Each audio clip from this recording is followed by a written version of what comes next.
Hello, আসসালামু আলাইকুম। Good morning সবাইকে। কেমন আছো সবাই? আশা করি সবাই ভালো আছো। আলহামদুলিল্লাহ আমিও অনেক ভালো আছি। অনেকদিন হয়ে গেল তোমাদের সাথে আমার কোনো ডেইলি ব্লগ শেয়ার করা হয় না। কোনো একটা সমস্যা থাকার কারণে দীর্ঘ 6 মাস তোমাদের সাথে আমার কোনো ব্লগ ভিডিও আপলোড করা হয়নি। তো যাই হোক, এখন থেকে আমি তোমাদের সাথে ডেইলি ব্লগ শেয়ার করব ইনশাআল্লাহ। তো আজকে সকাল সকাল ঘুম থেকে উঠে পড়লাম, আর এখন বাজে বেলা 7:15। ওয়েদারটা ছিল একদম ঠান্ডা আর নিরিবিলি, সাথে প্রচন্ড রকমের বাতাস, চারপাশটা একদম ফাঁকা আর নিরিবিলি। এরকম ওয়েদার দেখলেই কিন্তু আমার গলা ছেড়ে গান গাইতে ইচ্ছা করে। যদিও সকালবেলা পরে পরে ঘুমানোর অভ্যাস আছে আমার। তো মা আজকে বলল চল বাহিরে যাই, একটু হাঁটাহাঁটি করলে শরীরটা ভালো লাগবে। তো মায়ের সাথে হাঁটতে হাঁটতে চলে এলাম বাড়ির পাশের ডালায়। যাই হোক, সকাল সকাল এরকম সুন্দর একটা ওয়েদার দেখে মনটা অনেক ভালো লাগছিল। ওইদিকে মা নোহানকে নিয়ে আজকে আয়রনের খনি খোঁজার জন্য তল্লাশি করছে। অনেক খোঁজাখুঁজির পর খনির সন্ধানও পাওয়া গেল। আকাশটা কত সুন্দর লাগছে, একদম স্বচ্ছ নীল পরিষ্কার আকাশ। যাই হোক, মা এদিকে খনি উদ্ধারের কাজে ব্যস্ত। মা এখান থেকে কচু তুলে নিচ্ছে।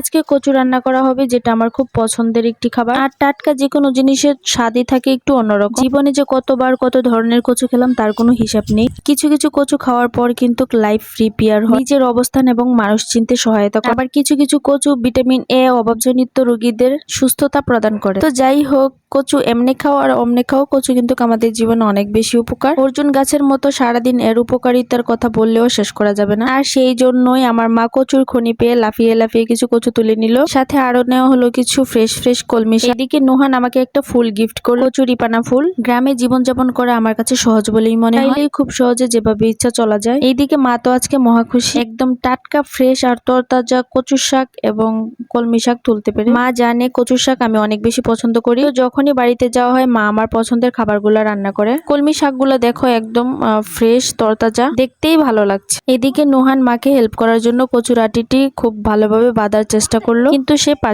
পারছিল না দেখে মা কচুর আটিটি ভালোভাবে বেঁধে নিল। আর এখন আমরা বাড়ি চলে যাব। গ্রামে তরি তরকারি খুবই সহজলভ্য, কেননা চাইলেই এক টুকরো জমিতে যে কোনো ধরনের ফসল শাকসবজি বুনন করা যায়। সবকিছু বাজার থেকে কিনে আনতে হয় না, আর সারা বছর তাতে ফসল ফলিয়ে পরিবারের চাহিদা মেটানো সম্ভব। এই জন্যই বলি গ্রামে জীবনযাপন করা খুবই সহজ। এদিকে মা কচুগুলোকে খুব সুন্দর করে কেটে নিচ্ছে।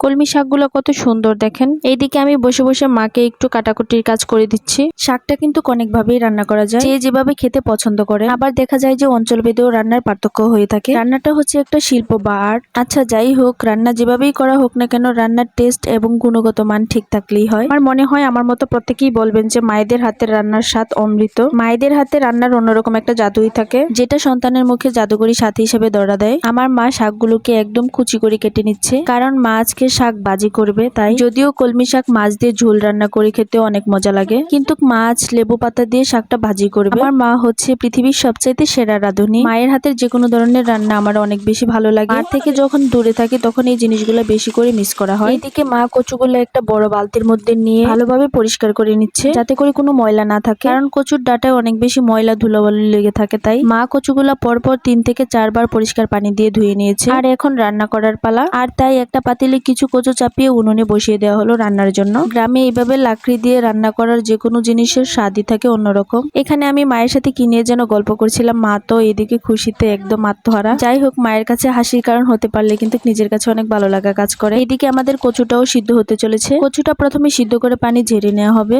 এক পর্যায়ে সিদ্ধ হয়ে আসলে তার উপর আবার কিছু কচু ঢেলে দেওয়া হবে। বাই দা ওয়ে, সব ধরনের কচু কিন্তু খাওয়া যায় না, কিছু কিছু কচু আছে খেলে গলা চুলকায়। রান্না করার সময় টক জাতীয় কিছু দিয়ে রান্না করলে সেই চুলকানি ভাবটা আর থাকে না। অনেকে কচু খেতে পছন্দ করেন না, গলা চুলকাতে পারে সেই ভয়ে। আর তাই রান্না করার সময় টক জাতীয় ফল বা লেবুর রস দিয়ে রান্না করলে গলা চুলকাতে পারে এমন ভয়টা আর থাকে না। এইদিকে কচুগুলো সিদ্ধ হয়ে আসলে মা তাতে হলুদ মরিচ লবণ দিয়ে দেয়। কচু রান্নায় কিন্তু কাঁচামরিচটা মাস্ট দরকার। অনেকে শুকনা মরিচও ব্যবহার করে থাকে। যে কোনো তরকারিতে কাঁচামরিচের ফ্লেভারটা আমার কাছে বেশ ভালো লাগে। যাই হোক, এখানে দরকার কাঁচামরিচ, আর তাই মরিচ তুলতে বাগানে চলে গেলাম। এগুলিকে বলে বাড়িয়া মরিচ। আমি দেখে দেখে কিছু মরিচ তুলে নিচ্ছি শাকের জন্য। এই গাছগুলো আমার মায়ের হাতে বুনন করা। দেখো মরিচগুলো কত টাটকা, একদম ফ্রেশ। মরিচগুলো দেখতে ছোট হলেও খেতে অনেক বেশি ঝাল। এখন লাগবে আরো কিছুটা পরিমাণ আদা, আর তাই আব্বুকে বললাম আমাকে কিছুটা পরিমাণ আদা তুলে দেওয়ার জন্য। এদিকে আদা তুলতে গিয়ে আব্বু একটা গাছই তুলে ফেলেছে। যাই হোক, অনেক কষ্ট করে কিছুটা পরিমাণ আদা নিয়ে নিলাম। গাছগুলো নতুন লাগানো হয়েছে, এই জন্য আদাগুলো এখনো পরিপক্ক হয়নি। শাকটা এখন প্রপার সিদ্ধ হয়ে এসেছে। শাকটাকে ভালোভাবে নেড়ে দেওয়া হচ্ছে যাতে করে নিচে লেগে না যায়। এদিকে আমি মাটির তাওয়ায় কয়েকটা শুকনো মরিচ ভেজে নেব, আর তাই গরম চুলায় প্রথমে আমি তাওয়াটা বসিয়ে দিলাম। এখন চুলার জাল কমিয়ে আমি মরিচগুলো খুব আস্তে আস্তে সুন্দর করে ভেজে নেব। ওইদিকে মা আদা রসুন সব ধরনের মশলা একসাথে শিলপাটায় ভালোভাবে বেটে নিচ্ছে।